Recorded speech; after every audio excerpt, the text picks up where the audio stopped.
Dear students, अस्सलाम वालेकुम।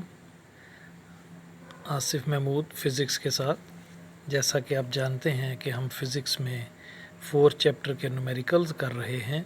हम 5 न्यूमेरिकल कर चुके हैं और आज हम बाकी के न्यूमेरिकल करेंगे। ये पहले 5 न्यूमेरिकल हमने कर लिए हैं।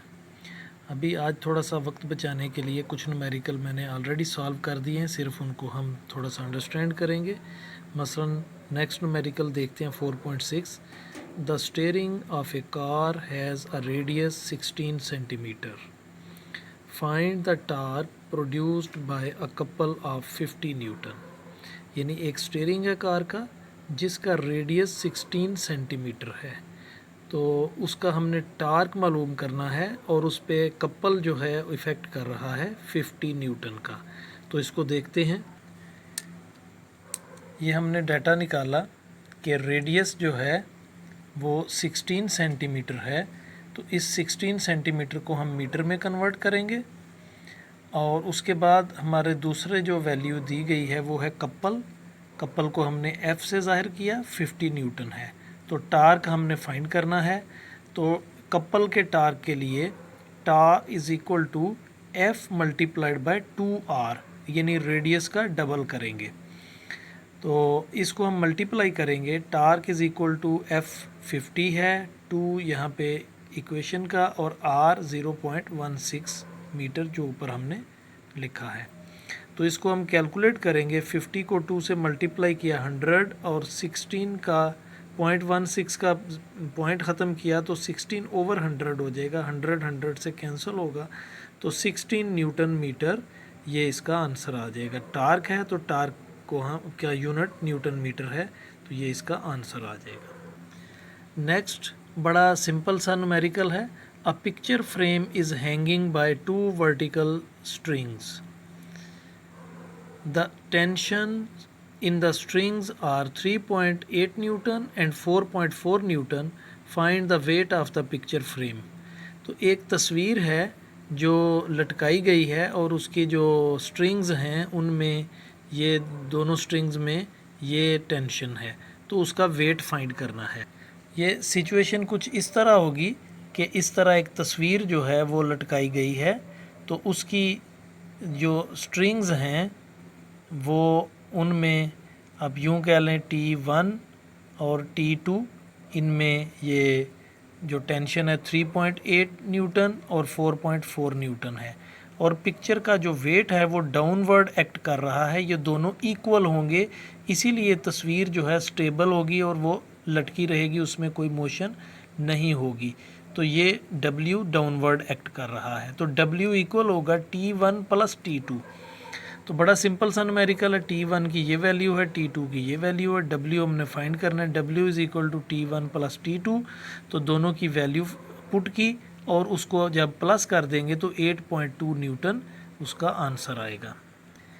नेक्स्ट न्यूमेरिकल देखते हैं 4.8।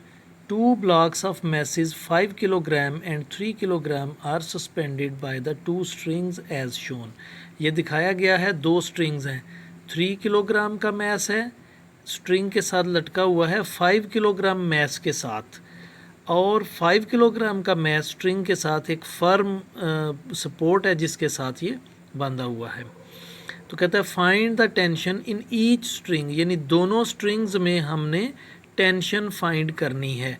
अब ज़रा गौर करें तो 3 किलोग्राम का जो मैस है वो इस स्ट्रिंग के साथ है जो 5 किलोग्राम मैस के साथ अटैच है, तो इसमें टेंशन वो होगी जो 3 किलोग्राम मैस का वेट होगा, W होगा। तो जो 5 किलोग्राम वाले मैस के ऊपर स्ट्रिंग है, इसके नीचे चूँकि इस स्ट्रिंग के नीचे ये दोनों मैसेज हैं, ये दोनों मैसेज हैं 3 किलोग्राम भी और 5 किलोग्राम भी, इसलिए इस डोरी में जो टेंशन होगी, इस स्ट्रिंग की जो टेंशन होगी वो ये वेट 5 किलोग्राम मैस का वेट यानी mg, और ये mg जो 3 इंटू 10 g की वैल्यू और 5 इंटू 10 इन दोनों को प्लस करने से आएगा। आइए इसको देखते हैं।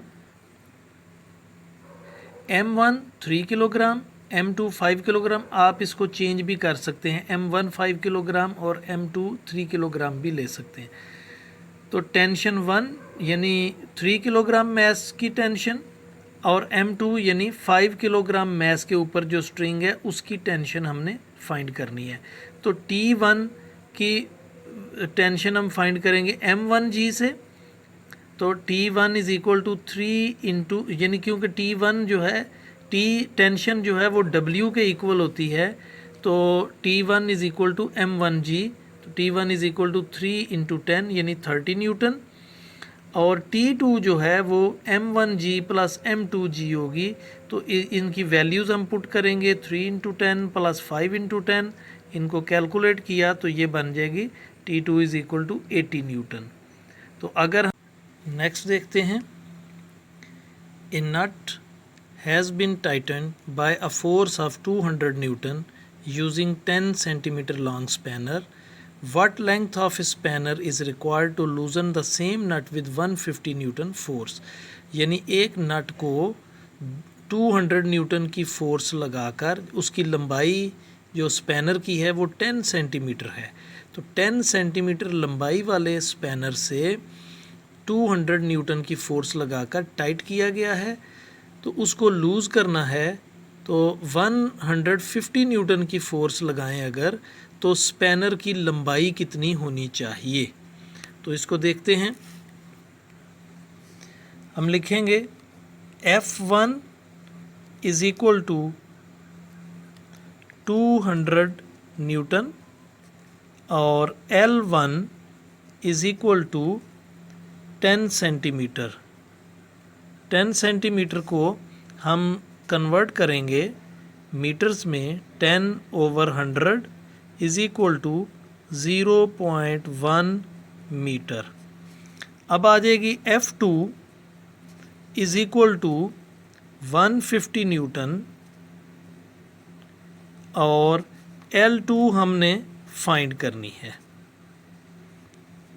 तो ये हमारा डाटा है।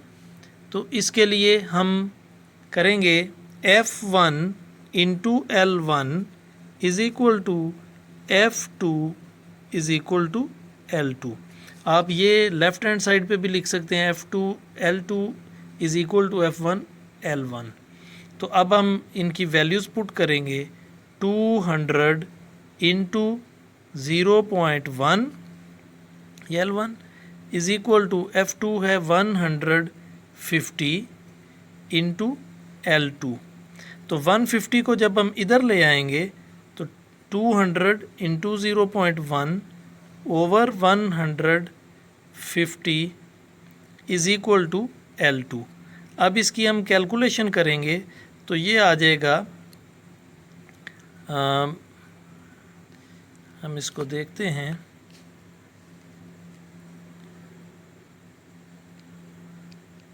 To 200 into 0.1 is equal to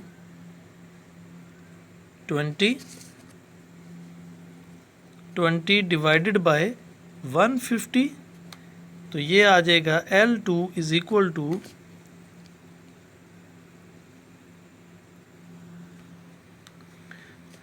ये आ जाएगा 0.133 ये आ गया मीटर। तो अगर हम इसको सेंटीमीटर्स में कन्वर्ट करेंगे तो 100 से मल्टीप्लाई कर देंगे तो ये आ जाएगा 13.3, ये आ जाएगा सेंटीमीटर। तो ये हमें हमारे स्पैनर की लंबाई होनी चाहिए। अभी हमारा लास्ट न्यूमेरिकल है, a block of mass 10 kilogram is suspended at a distance of 20 centimetre from the centre of a uniform bar 1 metre long. What force is required to balance it at its center of gravity by applying the force at the other end of the bar? इस situation को एक diagram से समझते हैं कि एक uniform rod है, बार है, तो ये उसका सेंटर होगा जिसको हम सेंटर ऑफ ग्रेविटी भी कह सकते हैं। उससे 20 सेंटर से 20 सेंटीमीटर के फासले पर एक 10 किलोग्राम मैस 10 किलोग्राम का मैस जो है वो लटकाया गया है। और अगर हम दूसरे सिरे पर हम क्या वज़न लटकाएं कि ये यहाँ पे बैलेंस हो जाए, यानी इसमें कोई रोटेशन ना हो इस जगह पे, यानी ये सेंटर ऑफ ग्रेविटी है इस जगह पे ये बैलेंस हो जाए। तो हमें पता है कि ये 1 मीटर लंबी रॉड है, तो इसका मतलब है कि ये होगा 50 सेंटीमीटर। और ये फ़ोर्स हमने फाइंड करनी है। इसकी फ़ोर्स हम मालूम करेंगे, हम लिखेंगे mass is equal to 10 kg। तो जी की वैल्यू हमें मालूम है 10 मीटर पर सेकंड स्क्वायर। तो F1 is equal to mg। तो F1 is equal to 10 into 10 is equal to 100 is equal to 100 newton. और इसकी जो लंबाई है यानी पॉइंट ऑफ रोटेशन से इसका जो फासला है वो है 20 सेंटीमीटर। तो हम इसको लिखेंगे L1 is equal to 20 centimetre, और उसी तरह इसको भी हमने मीटर्स में कन्वर्ट करना है, इज़ इक्वल टू 0.2 मीटर। अब हमने F2 फाइंड करना है और L2 हमें मालूम है 50 सेंटीमीटर, और इसको भी हम मीटर में कन्वर्ट करेंगे। 50 divided by 100 is equal to 0.5 metre. अब उसी तरह इक्वेशन हम अप्लाई करेंगे। F1 L1 is equal to F2 L2। F1 है हमारे पास 100 न्यूटन मल्टीप्लाइड बाय L1 है 0.2 इज़ इक्वल टू F2 है हमारे पास फाइंड करना है मल्टीप्लाइड बाय L2 है 0.5। अब इस 0.5 को इधर ले आएंगे, 100 multiplied by 0.2 over 0.5 is equal to F2। अब इसकी कैलकुलेशन करेंगे तो ये आ जाएगा F2 is equal to 100 multiplied by 2 over 5, और ये 2 का पॉइंट ख़त्म किया नीचे 10 लग गया, 5 का पॉइंट ख़त्म किया तो ऊपर 10 लग गया, जो दोनों एक दूसरे से कट गए। 5 1s are 5 20s are. Calculator के बगैर भी आप कैलकुलेशन कर सकते हैं। F2 is equal to 20 multiplied by 2 40। ये साफ ज़रा लिखता हूँ मैं, 40 न्यूटन। तो 40 न्यूटन का वेट अगर हम इस सिरे पर लटकाएंगे तो ये सेंटर ऑफ ग्रेविटी पे बैलेंस हो जाएगा। तो ये हमारे न्यूमेरिकल्स है जो आज कंप्लीट हुए। चैप्टर नंबर 4 आज हमारा मुकम्मल हुआ। तो इंशाअल्लाह हम नेक्स्ट फिर चैप्टर शुरू करेंगे। अल्लाह हाफिज़।